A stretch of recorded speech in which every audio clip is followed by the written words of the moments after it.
Sanibonani momusha la ekhaya siyakwamukela hlala nathi usokozele wonke amaphupho esibe siwafunda. Ungabuza kwi-comment kanti-ke ikhona nencwadi yamaphupho iba u-500 sikuposela ngophepha. Phuthuma subscribe ku-YouTube sichaza amaphupho. Usifollow yonke indawo, sinalo i-page ku-Facebook sichaza amaphupho. Ubuzile kwi-comment ubuze ukuthi mina nginokuphupha ngidla ukudla. Uma unombuzo ungabuza kwi-comment, inombolo ka-WhatsApp ikhona. Ukuphupha udla esikhathini esiningi okujwayelekile kuye kuthiwa-ke idliso lelo. Sekungaba-ke ukuhlukana kwamadliso ngoba kungenzeka ukuthi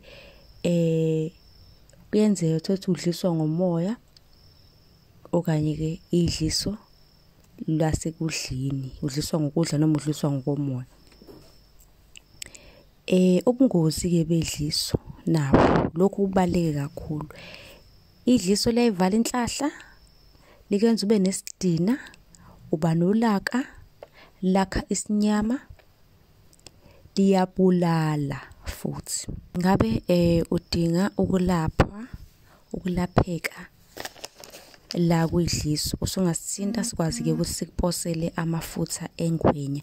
Amafutha engwenya-ke lawa asizayo ukulapha idliso. Ngaphandle-ke malinzima kakhulu idliso lakho, sesizokudlulisela kumkhulu, ukhulume naye akuposele lokhu okumele ukusebenzise.